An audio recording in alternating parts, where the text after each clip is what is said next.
Drugs, గంజాయి తరిమి కొడదాం. మత్తు పదార్థాలను ప్రతి ఒక్కరూ మానుకోవడం మంచిది. దానివల్ల భవిష్యత్తు సుఖమయం ఉంటుంది. మనం తెలుసుకోవాలి.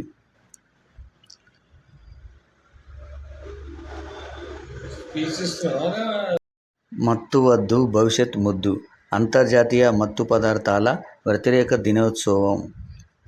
డ్రగ్స్, గంజాయి మహమ్మారి విద్యార్థులను, యువతను భవిష్యత్తు నాశనం చేస్తుంది.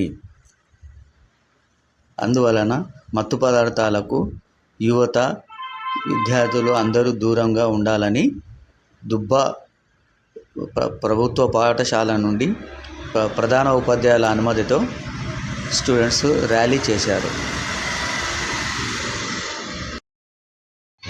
ప్రస్తుతం రాష్ట్రాన్ని, దేశాన్ని పట్టిపీడిస్తున్న ప్రధాన సమస్యలలో ఈ డ్రగ్స్ సమస్య చాలా అధికమైంది. ఈ డ్రగ్స్కు అలవాటు పడిన యువత చాలా చెడిపోతున్నారు. వివిధ రకాల హింసలకు వారు అలవాటు పడుతున్నారు. కాబట్టి ఈ డ్రగ్స్ నిషేధమే ధ్యేయంగా రాష్ట్ర ప్రభుత్వం చేపట్టిన కార్యక్రమంలో భాగంగా ఈరోజు ప్రభుత్వ పాఠశాల దుబ్బా విద్యార్థుల సమూహంలో ఉపాధ్యాయులందరూ కలిసి డ్రగ్స్ వ్యతిరేక నినాదాలు చేయిస్తూ ప్రజలలో చైతన్యవంతం చేయడానికి ఈ కార్యక్రమం ప్రభుత్వ ఆదేశానుసారంగా దుబ్బా స్కూల్లో నిర్వహించడం జరుగుతుంది. కాదు, తెలంగాణ రాష్ట్రాన్ని, భారతదేశంలో ప్రతి రాష్ట్రాన్ని నేటి రోజున ఈరోజు పట్టి పీడిస్తున్నటువంటి భూతం ఏదైనా ఉందంటే మాదక ద్రవ్యాల వినియోగము. యువత ఈ మాదక ద్రవ్యాల వైపు మల్లుతూ వారి బంగారు భవిష్యత్తును ఎంతో పాడు చేసుకుంటూ ఉన్నారు. కాబట్టి దానికోసం ప్రభుత్వం ఎన్ని చర్యలు తీసుకున్నా, ఎన్ని ప్రత్యేకమైనటువంటి కార్యక్రమాలు చేపట్టిన యువతలో మార్పు రావాలి.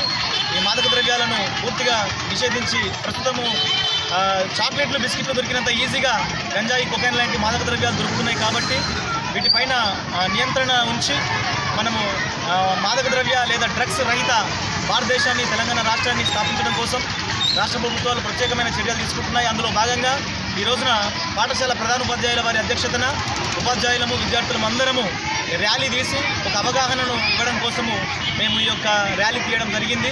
ఈ ర్యాలీ ద్వారా కొంతమందన్నా మారాలని, మార్పు చెందుతారని ఆశిద్దాం. మాదక ద్రవ్య రహిత సమాజాన్ని స్థాపిద్దాం. అదే మన యొక్క ఆలోచన, నిర్ణయంగా ముందుకు సాగుదాం. Thank you. ప్రభుత్వ ఉన్నత పాఠశాల దుబ్బా తరపున మేము ఈ ర్యాలీ తీయడం జరిగింది. దీంట్లో ప్రధానోపాధ్యాయులు, ఉపాధ్యాయ బృందం అందరూ పాల్గొన్నారు. విద్యార్థులు పాల్గొని సమాజానికి మంచి సందేశాన్ని ఇవ్వడం కోసం ఈ ర్యాలీ తీయడం జరిగింది.